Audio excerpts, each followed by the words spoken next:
अरे बबलू काय करतोय? उगाच लुडबुड कशाला करतोयस? लुडबुड नाही करते, तुला मदत करतोय. अरे तू एवढी मला मदत करतेस, मग मी तुला नको करायला का मदत? त्याची काही गरज नाहीये. आणि गेले 4-5 दिवस मीच बघतीये ना सगळं. आणि आता तर मला सवयच करून घ्यावी लागणार आहे. मला पण म्हणजे म्हणजे असल्या कामाची सवय करून घ्यायला पाहिजे ना पण. काय नक्की विचार काय तुझा? विचार काय नाही, म्हणजे बायकांनाच किचन मध्ये काम करायचं, या पुरुषाने पण मदत करायला पाहिजे की नाही? अरे वा वा वा, क्या बात आहे यार बबलू. आता ज्या मुलीला तुझ्यासारखा विचार करणारा नवरा मिळेल तिला तर भाग्यवानच म्हणायला पाहिजे नाही? बघ सत्यवचन आहे. कोर्टाने त्या शिवानीवर इन्क्वायरी लावली आहे ना रे? बरंच केलं. मी तर बोलतो ना, तुला फटके दिले पाहिजे. बघ ना, करतंय कोण आणि भोगावं कोणाला लागतंय? कर्माची फळं, कर्माची फळं भोगते ती. पण बबलू, या सगळ्याचे परिणाम त्या बिचाऱ्या किरणला भोगावे लागणार ना. तिचा जॉब जाईल ना बिचारीचा.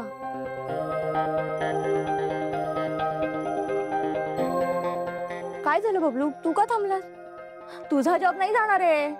एक मिनिट, तर किरणचा जॉब जाणार म्हणून तुला वाईट वाटतंय का? हा नाही, हा तसंच काहीतरी. मी घेऊन जातो हे बाहेर. अरे बिचारा. तुम्ही खूप खंबीर आहात. तुमच्यासारखं दुसरं कोणी असतं ना तर टकच खचून गेलं असतं.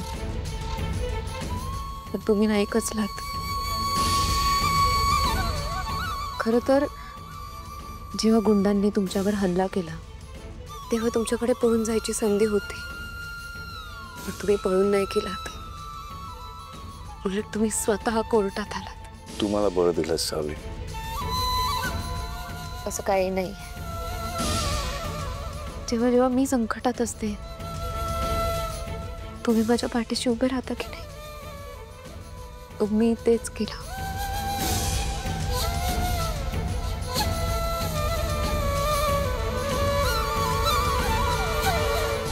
दादा, मी काय बघितलं नाही. संध्याकाळचं मला काय दिसत नाही. आणि मला माहिती आहे चुकीची वेळ आहे, मला सवय झाली, काय करणार. पण तुम्हाला दोघांना जेवायला बोलवलंय. बबलू दादा, हा, थँक्यू. पण मी जेवण बनवलंच कुठे? त्यासाठी नाही,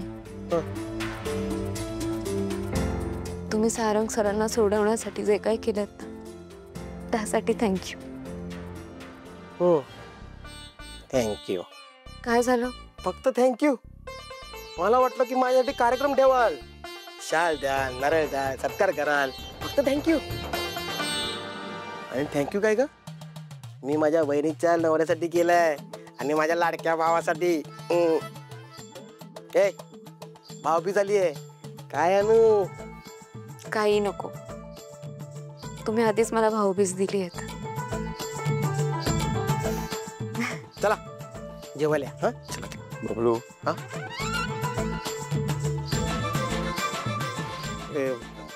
मला माहिती आहे मी चुकीच्या वेळेला. मारू नकोस, परत नाही येणार. वहिनी. अरे नाही मारत, मिठी मारतोय. एक मिनिट वहिनी, डोळे बंद कर ना.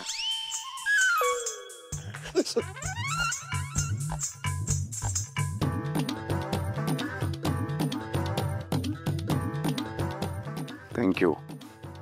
फक्त थँक्यू नाही, यावेळी दिवाळी मोठी द्यायचीस. जा आता जेवायला.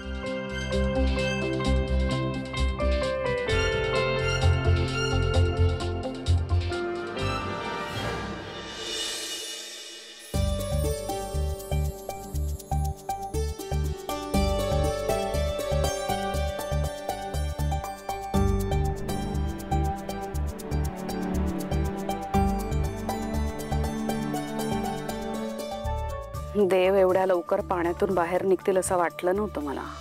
सगळ्यांनाच हे वाटत होतं की सारंग सरांची लवकरात लवकर सुटका व्हावी, म्हणून आपण सगळ्यांनी आपल्या परीने देवाकडे प्रार्थना केली होती. मग त्याला ऐकावं लागणारच होतं ना.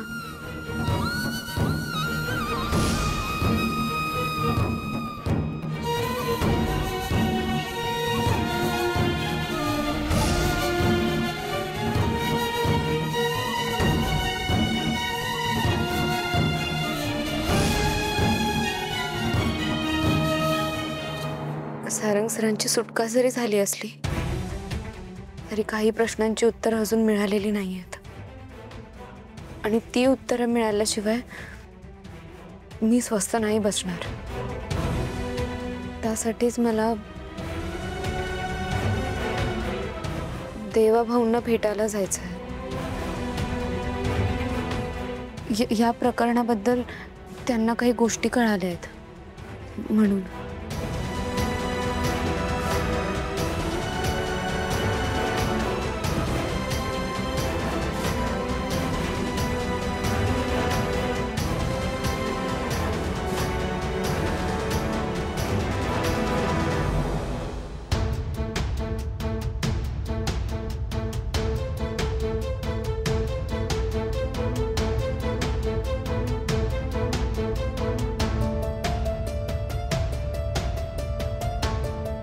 मी तुला आशीर्वाद देते, तुला ह्या कामात यश मिळो.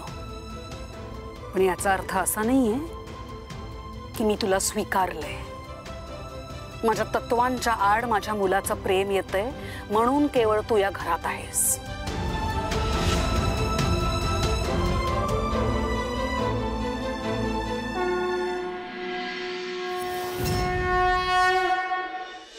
देवाभाऊ, अरे वेलकम वेलकम वेलकम सिस्टर.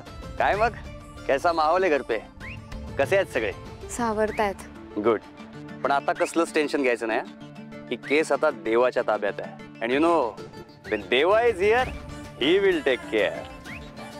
आपल्या सिस्टरच्या घरावर कुठल्याही संकटाची सावली सुद्धा पडू देणार नाही मी. मला खात्री आहे.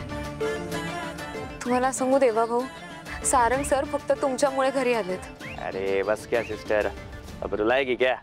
नाही खरंच, तुमचे मानावे तितके उपकार कमी येतो. पण मला सांगा, तुम्ही त्या गुंडांना बघितलंय का? हा म्हणजे त्यांच्यापैकी एक गुंड हाती लागला, पण त्याला ऑर्डर ज्याने दिली ना त्याचं नाव त्याला माहित नाही, पण त्याने त्याला बघितलंय. मग आम्ही स्केच आर्टिस्टला बोलवलंय आणि त्याचं स्केचही रेडी केलंय. त्या माणसाचा शोध चालू आहे. म्हणजे तो गुंड जर सापडला तर आपल्याला कळेल ना की त्या माणसाला कोणी पाठवलंय ते. करेक्ट. मला तुम्ही तो स्केच दाखवू शकाल का? मी बघू शकते? Why not. एक मिनिट.